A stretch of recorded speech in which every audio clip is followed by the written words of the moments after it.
there we go, we've done it. It's like one of one. It blends in with the scenery. So we've wrapped it, my RS6. It's had, oh, what's it not had? Exterior wrap, wheels, calipers, little discrete bits that make it mine. So yeah, really enjoyed this one and hope you enjoy the video.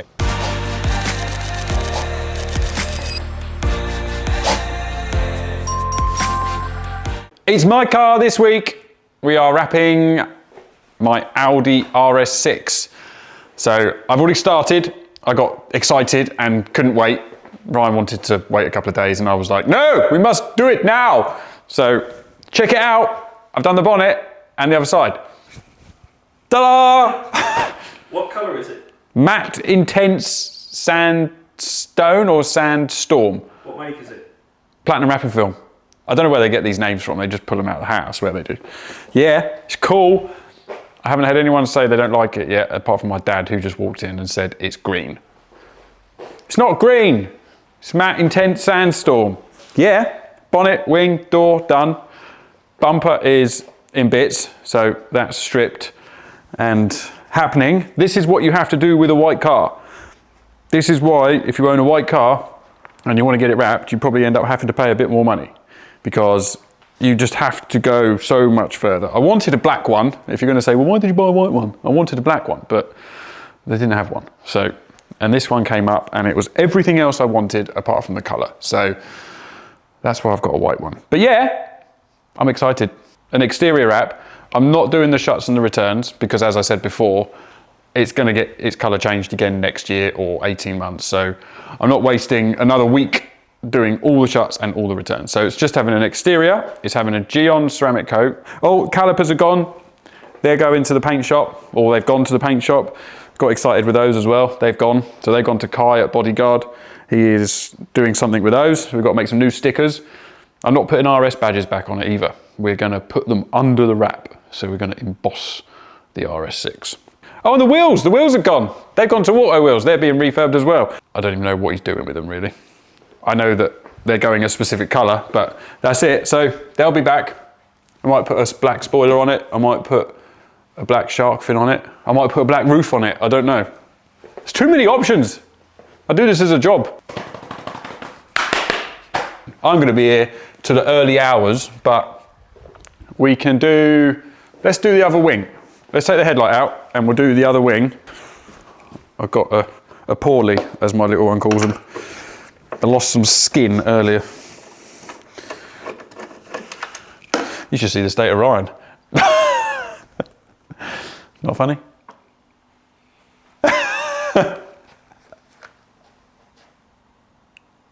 Not having a good day. Headlights coming out.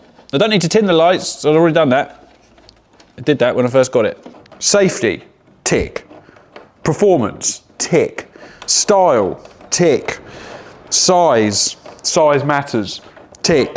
I can't get the wire up. I need to get the wire up. It's a bit snug in its hole, isn't it? It's stuck on a wire. There you go. How much do you think one of those bad boys are? Do you know what I also learned? This car has got 7 radiators. That's a bit excessive, isn't it? Performance. Like we always say, brand on brand. Got loads of that. God, it stinks, doesn't it? So we're going to do some of this. Cleaning, degreasing. PWF like to put on a lacquer sealant, as you've seen before in some of these videos. No? Maybe? I don't know. Put a lacquer sealant on, which is this one. We've seen this before. But then they released this stuff. 2 very different things. So I'm going to use this one because I've still got some left. Wax on, wax off. It's been washed, it's been tar and glued, it's been clay barred.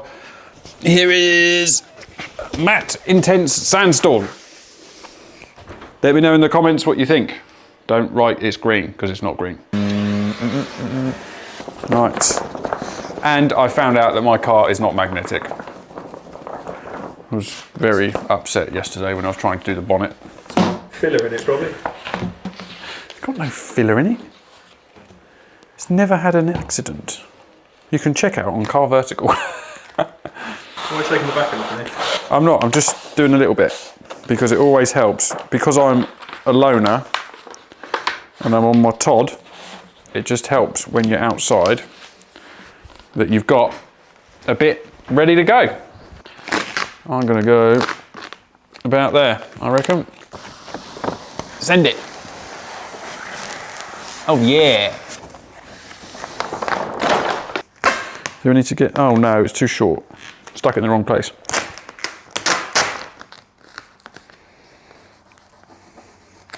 It's actually too short.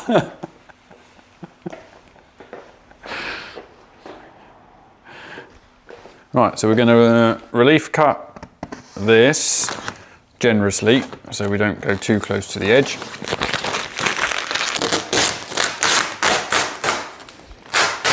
And what we want to do is stretch that over that big fat arch, like that.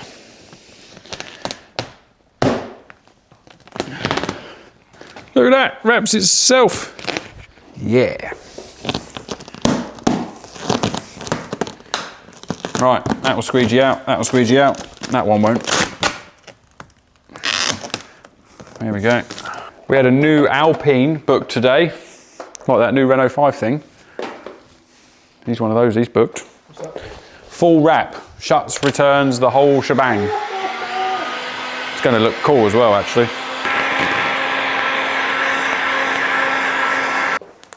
I've got a wrinkle. See, look, I told you it would fix it. No need to worry.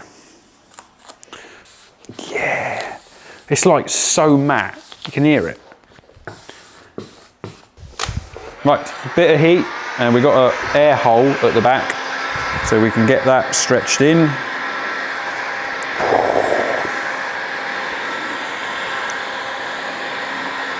You don't realise how many angles and lines this car has.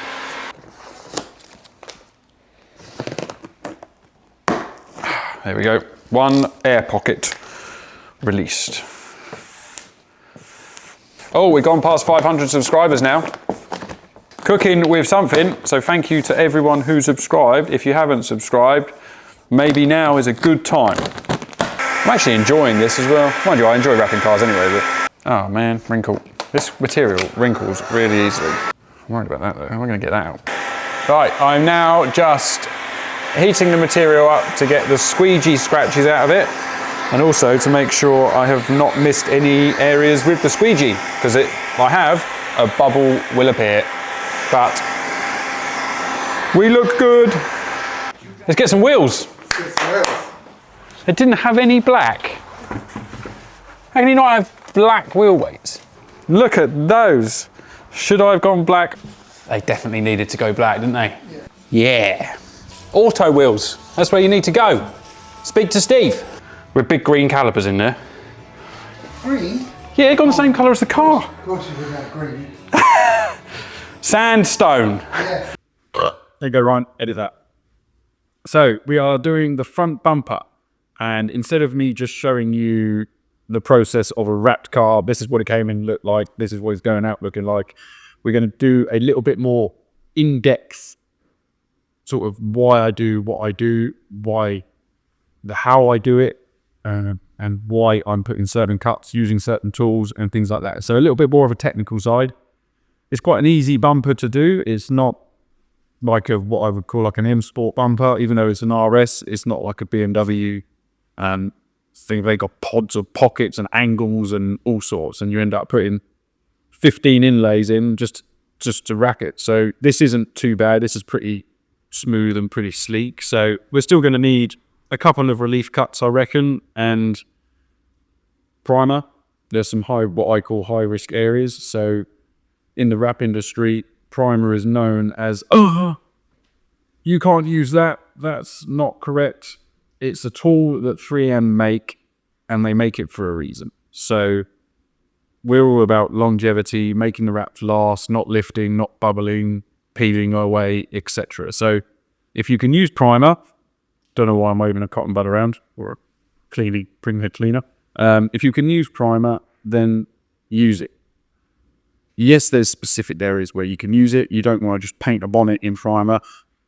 There's no need for it. But in what I call high-risk areas where you're stretching your material quite a lot, and it's potential to fail, then put a bit of primer on it. I don't know the facts, but I think I read somewhere that it gives you like 300 times more stick. So win-win. And then when you remove it, you just have to clean off a little bit more glue. It's not the end of the world. So anyway, this has been cleaned. This has been prepped. Done a couple of little stone chip sort of touch-up fills in it. And the material's already cut. You've seen me wrap a load of bumpers before. So the general sort of laying it over, using the easy bar, heating it, stretching it.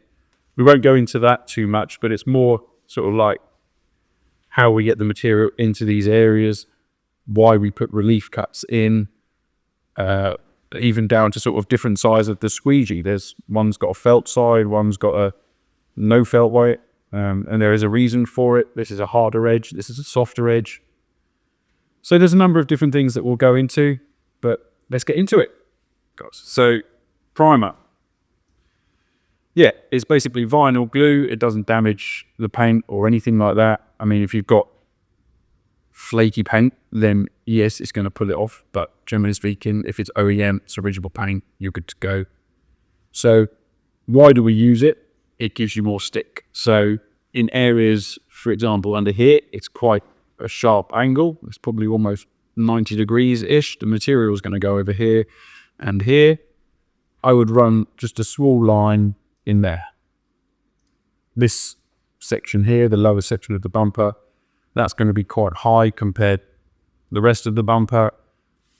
So it's all gonna, we have to stretch it a certain way, but that means that this is going to be stretched. We can't feed this in and stretch it that way. The material just won't work like that. So you could run a bead of primer in there, just one pass. You don't need to paint the whole thing or anything like that. Just one pass, like that's it. That's all we need. And then again, there's an angle over here which is quite sharp. We'll see how that goes. I think we'll be all right because this will have a massive relief cut just all the way through it. So this should just feed in nicely. I think we'll get away with doing literally one little bit of primer there, one there, and I might put a tiny little bit just at the top of the bumper there. So just literally one pass, that's all you need. One little bit in there. We're going to do one on there. And then what I always do is just run a bead up the inside or the end of the bumper. And that's where all the stones are going to hit the rack. It's going to be chipped, it's going to be damaged, and it will lift. So this is the show car, this is the daily. So it's just a case of just getting longevity out of it. Customers pay a fortune for their wraps. So the last thing we want is a year down the line. We offer a 2-year warranty. You don't want to get 2 years down the line and then find out that it's lifted in a load of areas when you could have used a little bit of primer and it would have been okay. So I might also put a tiny bit of bead just in this washer recess, because again, it's a really sharp, shallow angle. There's not a lot of bumper material there, so the wrap hasn't really got much to stick on. So just a little bit of glue in there at the top and bottom. There's nothing wrong with using it. And like I said at the beginning of the video, it's there, it's a tool. So we're just going to do the other side quickly and then we'll come back. Okay, so clean, prep, primed, we've spoken about that. Now, a lot of the time you can wrap bumpers on the car. The reason and there's another reason why you've wrapped it on the car, but one main reason is if the bumper is on the car, that's the shape that the bumper is naturally. You're not going to misfit the material because the bumpers open more. When you take these bumpers off, they flex quite a lot. not fly away, but they flex. So if the bumper is on the car, it's natural shape, that's where it's going to want to be. So you can wrap the material, you can wrap the bumper like that. This bumper's pretty rigid, to be honest with you. It's not flexing like some of the cheaper brands out there with flimsy bumpers and stuff. Some of them really do flex, and you do wrap those ones on the vehicle if possible. You always want to try and do it on the car. There's nothing wrong with doing it off the car, but preference on each wrapper and things like that. Like I said, this bumper is really rigid, so it's not too bad. Now I've stripped it all down. I need to take the towing out. And you may be thinking, why do I not take the grille out? The grille is a massive section of this bumper, and if I do take the grille out, the bumper has only got this tiny little thin bit at the bottom, and it is just going to twist and flex and be horrific. The gap from the bumper around the grille is plenty big enough to get a micro squeaking it. I don't have one in my pocket, as usual. So a micro squeegee is one of these little pointy tools, and the edge of that is it's almost sharp. It's almost like a knife. Sometimes they do cut wraps, so that will go in there easy. Look, but literally standing up in the side of the bumper. So if I can get that in there, I can get a lot of material. So we don't need to take the grille out, and it's keeping the bumper pretty rigid. I could take it out. It's literally a load of screws on the inside. I've already stripped it all down, but it's in for a reason. So we're going to keep that in. The only thing we need to take back out is the towing eye cover. And then we can talk about sensors. We can talk about why we take sensors out, why you don't take sensors out. So let's jump onto that one. Right, sensors. So why do you not take them out? Why do you take them out? If the bumper is on the car and you're racking the bumper on the car, there is a tool by Yellow Tools, Sensor Cut Pro. You don't need to take the bumper off because this tool will cut the sensors for you. It's perfectly acceptable. There's nothing wrong with it. The finish is fine. But if you've got the bumper stripped down this far, you may as well just pop the sensor out because it's literally 2 clips. Now that the sensor's out, we've got a nice hole. We can just feed the material in nicely. We can also take this cover off when we do the sensor. We've got like these little rubber gaskets that sit over them. They're normally black on this car, but it's white lit grey. You take that off, wrap the sensor, put that back on, and then put the sensor back in the hole. You will get a better finish doing it this way, but as I said, the Sensor Cut Pro does a perfectly acceptable job. It almost feels like a contradiction. If you can do it with this, why take that out? But you're at this point. This is a good go-to if you don't take the bumper off. But yes, you do get, in my opinion, a better finish if you take the sensor out completely. So that's out. We've got that. Let's take this towing eye cover out so we can push this from one end or twist it. There you go. Pull it out. Once that's done, I'll clean in there quickly and then we'll start unwrapping. So apparently I've got to apologise for the audio. Microphone went flat, but hey ho, these things happen. So as I said a minute ago, we're not going to talk too much about this process because you've seen me do this 1,000 times. So literally just laying over the material, relief cut. And the reason I've relief cut that is so that we can move the material both ways. We can pull it to the outside of the bumper and then we can pull it to the inside as well. And then there was also some possible Ramsey hair under there. So that has now been removed. Just using the heat gun, moulding the material in, stretching the material in, however you want to call it. And then lifting it up and feeding it round into the grille and the sensor holes and things like that. And again, same process, just stretching it round, using my glove more than a squeegee, as it's kind of curved and it's just easier to use your fingers in some areas.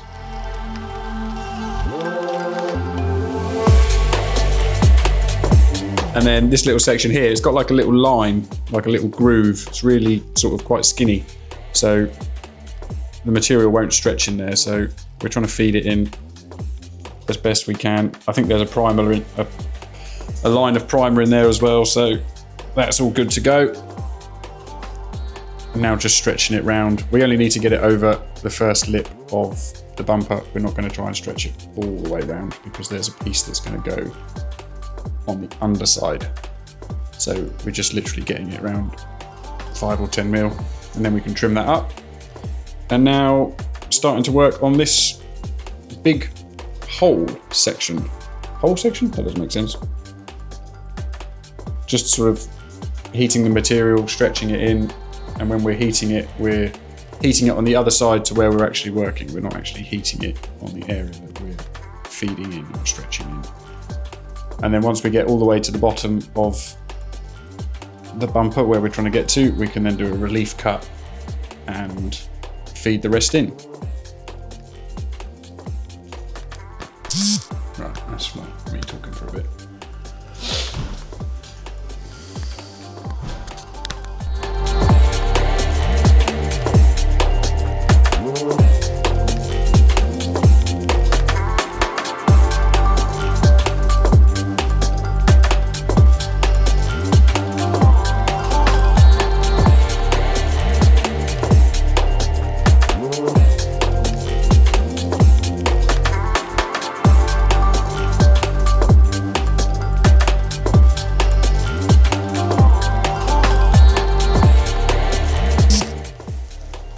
So now we're just trimming up the final sections. Again, just putting essentially a relief cut in the middle, and then we can feed the material into the edge. It's just less stress on the material. If you cut a hole in the middle of it, you can then sort of feed it in. Look at that sexy wrap glove.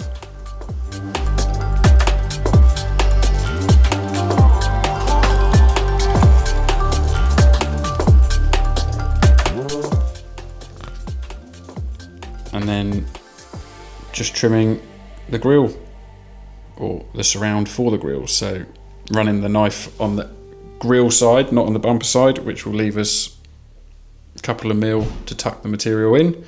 As I showed you earlier in the video, it's quite a big gap, so you can get a micro squeegee in there nice and easily. Right, we are back. Camera went flat again, microphone went flat, so that was all a bit of a mess last night. This side you watched me do, this side I then just carried on with. It's pointless in you guys watching me do this twice. Everything's been trimmed, everything's been post-heated, the same as you watched me do on this side. The only thing I have done is the screen wash holes. So I just cut a little hole in the middle, worked the material in, and then trimmed it, nice and easy again. The underside has been trimmed, so we're now gonna put a piece on the bottom just to cover the white. We can get on and do that now. We'll put some knifeless tape on here. We don't need to do right in here because there's a piece of plastic that's at the paint shop that's being painted for me. So that once that goes in, you won't see the white that's right at the bottom anyway. You guys probably can't even see it on the camera. Maybe. This bit here, there's a little bit of white, but you won't see that. So yeah, that's good. Let's get some knifeless, let's get that on there. Trimmed, post-heated, tucked in, good to go. Can't put the bumper back on yet because I need to get the screws in from the inside for the badge and for the bottom bit. But we can get these bits on and then we can go and wrap something else. Yeah. Saturday morning again, isn't it? We're in here playing catch up. So it's just the way it is at the moment. Busy, busy. You end up booking your own car in and then you're still here at the weekend. But that is what it is. So I'm using Design Line for this purely because it's just the first one I grabbed. No reason that's not sticking. Let's clean that up with some ISO first. Let's just give that a quick wipe. So, right, let's get this bit done. We can speed the process up quickly with a bit of heat. Just flash it off quick. Now let's put some Knifeless on. You could do this with a knife, you could just wrap straight over the top of it, over this bit, wrap it and then trim it with a knife. But it's quite a long cut, so to keep it straight would be quite a challenge. So like I've said before, just use the tools that are available. If there is something available and it can make your life better and the job better, then use it. Knifeless tape was invented for a reason. Takes 2 seconds to put it on. Don't count, not literally, but it doesn't take very long, as you can see. Now we can put 2 bits on, trim it up, job done. And as I said a second ago, you can see that the main bit of the bumper just folds over sort of 5 or 10 mil, and then we're going to put a section in across the bottom. If you were to stretch the bumper, if you were to stretch the material all the way over the bumper, you would put too much stress in the material to do this section as well. So it's just better to do an inlay or an overlay, and then you can just trim it up. The little lip at the bottom needs to be done as well, so that you don't see white from the underside of the vehicle. Okay. Got no glove. Where's my glove? There it is. Oh. Right. There we go. That one's done. What do you think? Let us know in the comments. And yeah, thanks for watching. So a bit more of a technical video, a bit more of a fun video at the beginning. So hopefully the best of both worlds. If you want to know how to wrap, then it's got some of that. If you just want to enjoy looking at an RS6, it's got some of that. Don't know what we're doing next week. We got a Porsche for PPF here. We got a BMW, a box fresh one here for some PPF. Got a Mercedes in the bank as well. Got a couple of other bits floating around. So yeah, stay tuned. See you next week.